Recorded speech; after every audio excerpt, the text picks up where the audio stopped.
everyone. This is going to be Week 10 picks. Sorry that I couldn't get out yesterday or Wednesday. I just had some tests and quizzes to study for, so I couldn't quite get it out to you guys on time. So sorry this is late, but hope you guys enjoy it. Starting off Week 10 will be Alex Smith. Now, Alex Smith has had a pretty solid season, 9 touchdowns to 3 interceptions. Last week he did pretty well with 306 yards, a touchdown, and a pick. That was his season high in yards. This year, I think he could do really well going up against a very weak defense, as I said again, in the Buccaneers. They haven't shown any improvements yet. And the Redskins have a lot of weapons. I also like Adrian Peterson. He's not in the video, but I do like him also. I like Alex Smith this week. Now, next up is Nick Mullens. Now, Nick Mullens, I didn't even know he was starting. I didn't even know who the heck he was until Thursday night. He really played well. Now, we'll see this week if it was just against a weak Raider, or how bad the Raiders' defense is, or if that's because of Nick Mullens' talent. But he went off for 262 yards, 3 touchdowns, and 151 quarterback rating. I mean, he played really well, but I don't know. I mean, he's playing against another weak defense Monday night against the Giants. If he plays well, if he plays as well as he did last week, I think he's definitely a decent option if you have a need at quarterback. Next up is Alfred Morris. Now, I know you see Raheem Mostert right now, but that I'm saying that he is out for the season, because he broke his arm. That means that frees up Alfred Morris to be probably the starter. Matt Breida's been banged up a little bit, and he's mostly a third down pass catching type of running back.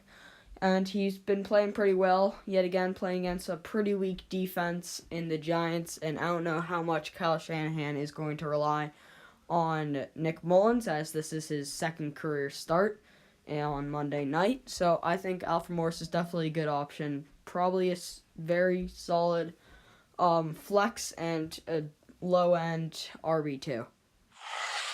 Next up is Mike Davis. Now, Mike Davis will be the starting running back this week, as Chris Carson re-injured his hip against the Chargers and left the game.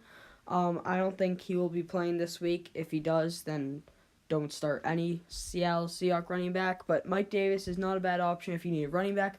They're going up against a pretty tough defense in the Los Angeles Rams, and I think they could get crushed in that game. Yet, I do think Mike Davis, he'll get the opportunities. He also had 7 catches last week, meaning that they use him for third down, and in a PPR league, that's super nice and super helpful.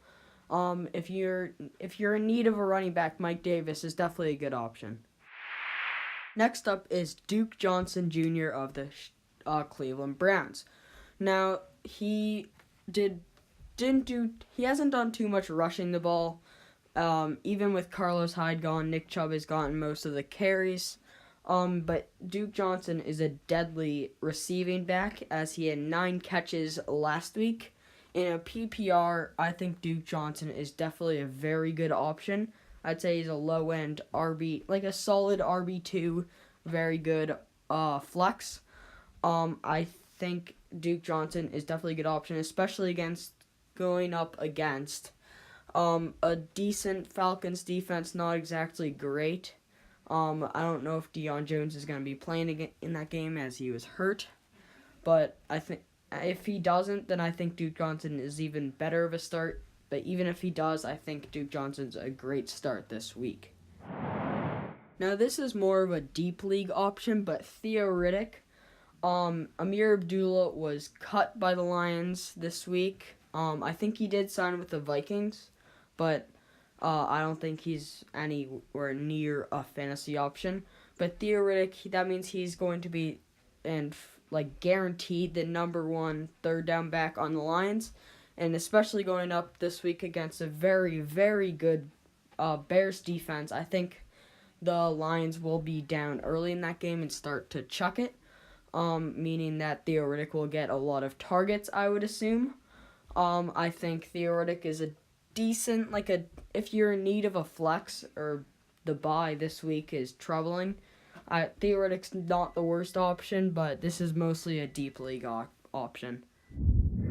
Next up is D'Onta Foreman. Now, D'Onta Foreman was set on IR at the beginning of this week, and I was very disappointed. I really do think D'Onta Foreman is the best running back on the Texans over Lamar Miller and Alfred Blue. He does return to practice this week. I don't think he'll play this week, but he does return. If you have an extra roster spot, it wouldn't be the worst option. Last year, he played for 3 or 4 games and was doing pretty well, but then got hurt, I think that is why he was put on IR this season. But he does return to practice yet again. If you have an extra roster spot, he's not a bad option. This is more of a future guy, though, rather than a this week option. Next up is Anthony Miller. Now, Anthony Miller, I thought was going to do pretty well last week as Allen Robinson was out, especially going up against a very weak Buffalo Bills defense.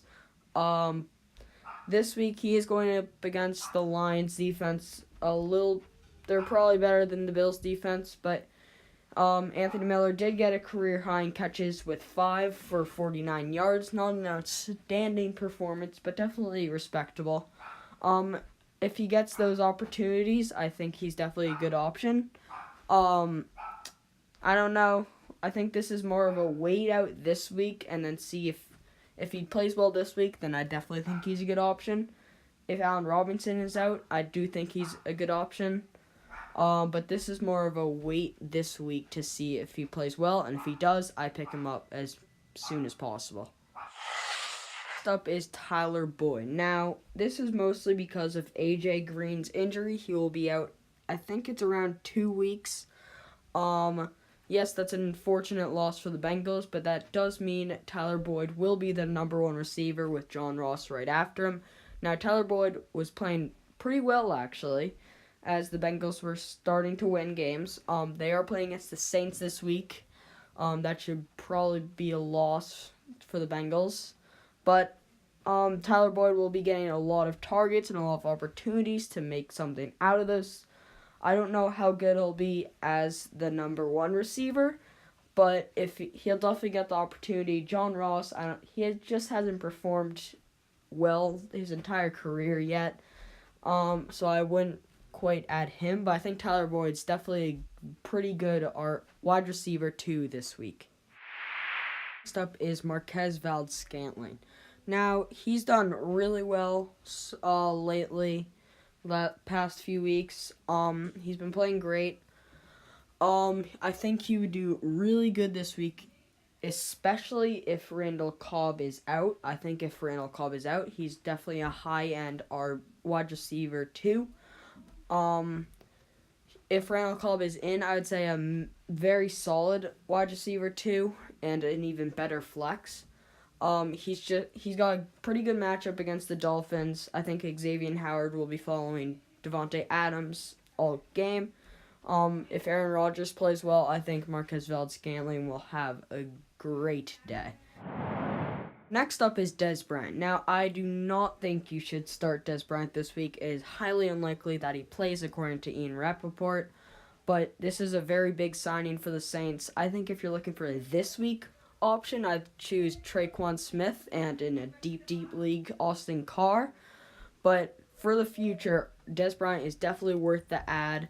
I don't know how he'll play, but he'll be a wide receiver 2 on a very high-powered offense in the Saints. I definitely think he's worth the ad now. Maybe in a smaller league, add him next week if you need wide receiver help this week. But if you've got an open spot or even just a weaker receiver, Dez Bryant's definitely worth the ad. I think he'll be pretty good in the Saints for the rest of the season. Next up is Jeff Herman. I don't know how to pronounce his name, but we'll just call him Jeff for now. So Jeff did extremely well last week with 10 catches, 83 yards, and a touchdown. That was the first game without Demaryius Thomas, so if that's his increased role, we don't quite know yet. If you're in need of a tight end, I would say Jeff is definitely a good option. I really do think he's definitely had an increased in amount of targets and opportunities. I think this week would really solidify if that is his role or if that was just a 1 week thing. I don't know. He did play really well last week, so if you're in need of a tight end, I think Jeff is a very good option. And for the defense, it will be the Jets defense. Now, I know I think Josh Allen will be starting this week instead of Nathan Peterman or Derek Anderson. But still, the Bills' offense has been atrociously bad. They have shown no improvement yet this year. So I think any defense playing against the Bills is a good option from here on out until they show that they can do something on offense. And the Jets defense is actually a pretty underrated defense. With Jamal Adams, Leonard Williams, they get pressure a lot. And I think they will get some turnovers off of Josh Allen or another quarterback. Who knows? I think this is definitely a good option if you're in need of a defense. I know the Texans defense is on bye, so if you need a replacement for the Texans, the Jets is definitely a good option. And that's it. Thank you for watching this video. Please like, comment any suggestions you have, and subscribe.